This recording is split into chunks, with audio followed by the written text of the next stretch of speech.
Hey.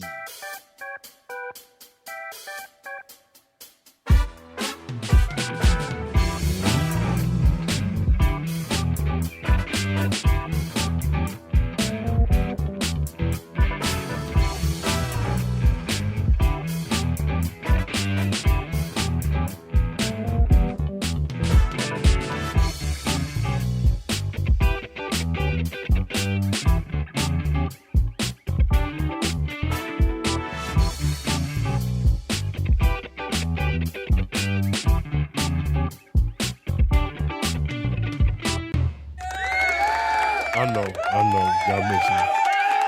I know y'all miss me, man. I'm back though. I feel you. Come on with the love. Come on with the love. What's up, everybody? Welcome to Pressure Talk. I'm your brother Neely Bay, aka Mr. 23 and 6. I'm on my dirty Midwest shit, Naptown stand up, St. Louis stand up. We in the building. First and foremost, man, I wanna send shouts out to the brother DeRay McGee, man. Like, this is a sad affair, bro, that we're experiencing, still to this day, that we still have to use this type of language, you know what I'm saying, to deal with people who, clearly could care less about how we feel, how we think, how we see things. Like, it's bad enough that, y'all murdered this young seed. Like, they continuously, repeatedly keep on showing us that, this concept of tolerance in this so-called post-racial world doesn't exist, man. Like, we gotta stop letting them convince us that we have to keep tolerating the shit that they doing. You know what I mean? So I want to send my condolences to his family. It's a fucked up situation. I ain't gonna even say it's unfortunate. It's fucked up, bro. Because again, man, you know, unlike a lot of ethnicities in this world, only a handful that had a very tragic and traumatic experience in our existence, and our people is one of them. And it's some dirty shit, bro, for y'all to do whatever it was y'all did to get that man out of his truck. And out of all the ways that y'all could have unalived him, as they like to say nowadays, y'all chose to hang him. Yeah. Yeah. So, as a result of, dealing with this nut ass shit that we got going on with these Europeans, I decided I'm gonna take time out, you know what I'm saying, to take a look at some things. Now, there are at least 3 apartments in Marion County. I know Spanish Oaks is one. I'm trying to think of the other 2. But I've noticed that they have a large number of immigrants, whether they be Haitian, whether they be Mexican, Hispanic, whatever you want to call it, living in these apartments. Now, it's crazy because they'll kick you out of the apartment or won't sign a lease with you if they say you got too many people living there or people ain't supposed to be there or whatever the case may be. But I've sat back and watched, like, they got a human trafficking thing going on with our government, and it's not illegal, it's a legal one. Because what they doing is, okay, let me break it down like this.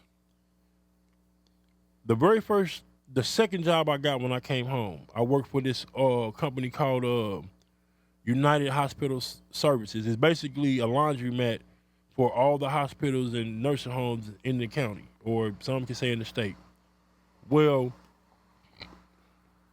I want to say like 80% of their workforce is Haitian immigrants and Hispanic immigrants.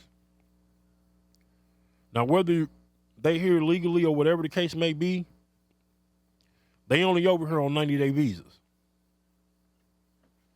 So for a certain amount of time, they get to stay here, they get to make money, they get to send it back home where our money is, worth more than theirs. They create generational wealth for their people, and they get them in and out every 90 days to get another group in. Now, I've sat back and watched this with my own eyes in one of the apartments where an individual had basically several individuals living in this apartment. He was a hub. He's a hub for the government. Basically, he the one that gives them the rules, keep them in check, let the government know if they doing shit they ain't supposed to be doing, like talking to us and, all these type of things. So basically, these individuals are allowing 2 to 3 adults to live in a house and a couple kids. But they're only paying one form of rent. All 3 of these individuals ain't paying rent. They're only paying one rent. Now, let's say the rent is $1,000 for an apartment. You got 3 adults living in this apartment, all of them working. That rent ain't gonna be nothing. Imagine the money that they saving. And they accumulating over 90 days, sending it back, you know what I'm saying, to their people. They'll go back home, let another group come in, and then they'll apply and come back over at a later date. This is what they doing. But it's crazy because I keep hearing so-called Americans complaining about the immigration system. But my whole thing is this here. If anybody got the right to complain about what's going on with the immigrants, it's my people. And let me explain why I say it. Here in Marion County, in Knapp, I want to say on 38th and Mid-Hopper, and there's other areas. But if you go through 38th and Mid-Hopper, you will see it like every weekend, if not during the week. At first, it was only Hispanics that I seen doing it. You will ride past 38, right there across the street from them gas stations, and they have all these appliances, speakers, lawnmowers, all this shit sitting out there in fresh boxes, selling it. 70, 80 items. You know what I mean? They charging $300-400 per item like they getting bread, and they sitting on a corner. They ain't in a store. They ain't in a building. They on a corner. They on a corner selling this shit. You see the ones you ride past that selling all the Tide and the soap, and the ones that selling all the shoes and all that shit there. But let me ask y'all a question. For those that's in Knapp, don't hear this.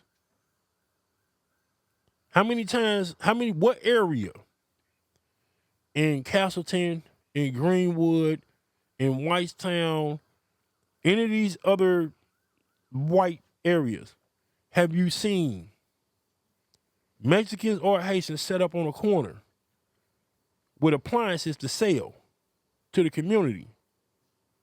Not a building. They on a corner or in a lot of stores selling shit. Now, what part of the tax code are they taking advantage of? What part of the tax code is our government not telling us about that is a benefit to us? So here it is. You got this brother D. Ross out here, going to war with these ones about the rent situation. The pay, how they paying individuals, and it's not equating to what the rent is. But now that I'm starting to put shit together, now I can see why they doing it, because they can make more money off the immigrants with rent than they can off us.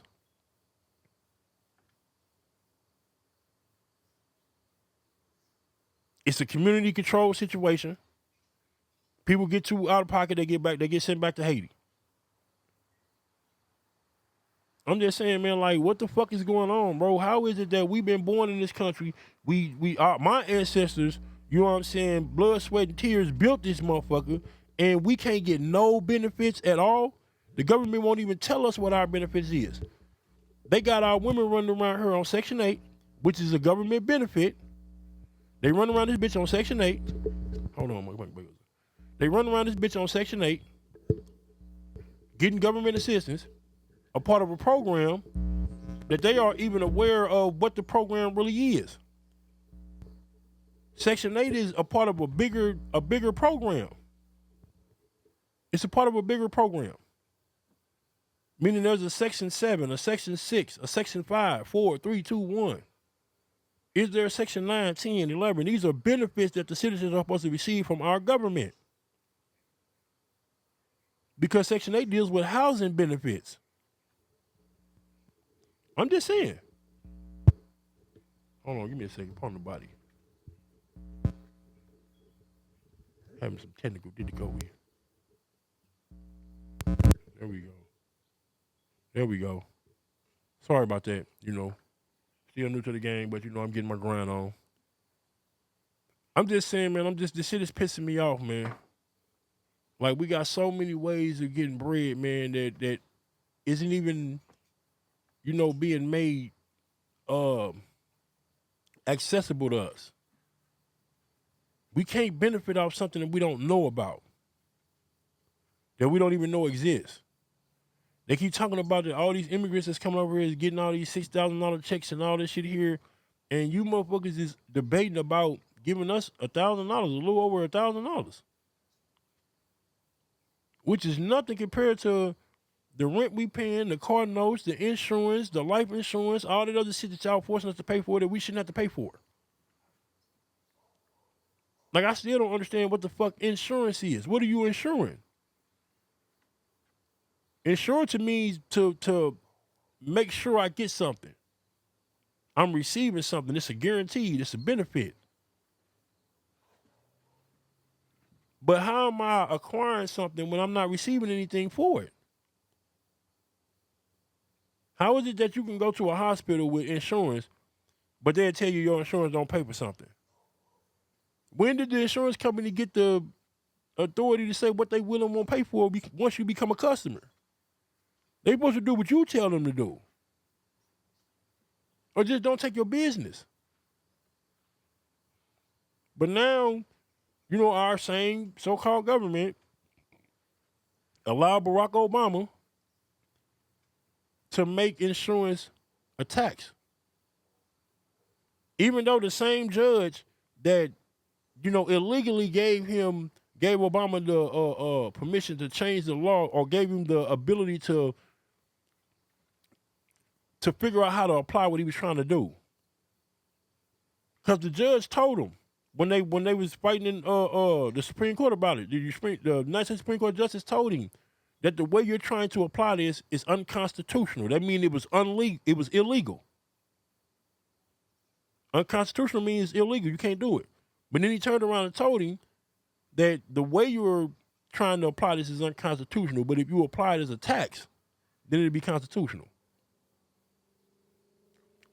And I don't understand for the life of me why people didn't stand up against this, because the government has no right to force us into agreements with nobody. They can't dictate to us who we deal with and who we don't want to deal with. That's our position. We remain the sovereign according to the United States Supreme Court. All power remains with us. Their power is limited. Ours is not. This is the law. This is what the United States Supreme Court say. This is the law. We retain all the power. Our power is unlimited. Theirs is. The President of the United States can't make law. The Constitution forbids it. Forbids it. It's called the Separation of Powers Clause.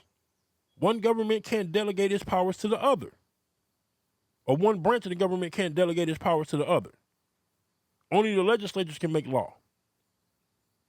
The United States Supreme Court is there to determine if something is constitutional or not. And the president is here to protect the country from all foreign and domestic invasions. He's an enforcer. He's not to make no law. He has the ability to veto a law, but he has no power to make a law, because he can veto it and the lawmakers can still pass it. He has no lawmaking powers. But the United States Supreme Court gave him the ability to make a law that now made life insurance obligatory on everybody in this country because it's a tax. I call bullshit. Again, we keep going through this with our people, man, and these people keep showing us that they don't care. So why the fuck do we keep giving them our energy? Like I just said, man, all these immigrants is coming over here. They coming to our fucking communities. They're making money off of us. They're stealing our generational wealth and sending it back to their people. Like I said in one of my little short posts, man, the world is against us, man. How my man said, the world is a vampire. Yeah. Just think about that, man. All the Arabs that come over here, they come and get liquor stores and gas stations in our community.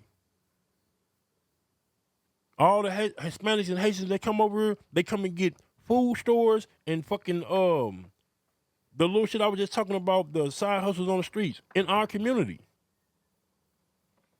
You don't see it nowhere else in the city but in our community, what they call urban areas. It's people out here that need them apartments. It's people out here that can use that tax break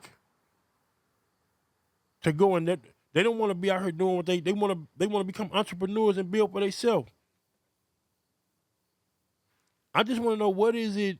I just want to ask the Europeans, what is it about us that make y'all hate us so much, man? Not just the Europeans, even the so-called Jews. What is it that make y'all hate us so much? What did our ancestors do in the past, man, that made y'all come to the conclusion that y'all had to turn the entire world against us? One of the most loving groups of people on the face of the planet, even though we don't show it towards ourselves, the fact that the world still runs the way that it runs is testament to our temperament, our compassion, our tolerance. But y'all starting to get real abusive out here, man. I mean, y'all been doing that, but I'm trying to figure out what the fuck y'all did that got us so intoxicated with y'all and y'all tomfoolery. Like, I'm trying to get somebody to help me make this make sense, man. Like, come on, man. Purchase Talk in the building, man. Let me hear something, man. I'm on, you can follow me or subscribe to my channel on YouTube. It's at Derek Neely 4590. I'm on TikTok, it's Neely Bay. I'm on Facebook, it's Neely Bay. You'll see a picture of me and my wife on there to pop up. On YouTube, you'll see a picture of me, kicking it with my co-host. Speaking of him.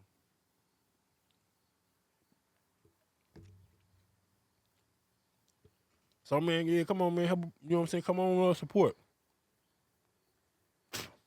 Let's argue. Let's debate. Let's converse. Let's problem solve. Somebody do something, man. Purchase Talk in the building, man. Brother Neely Bay, aka Mr. 23 and 6. I'm out. Hey.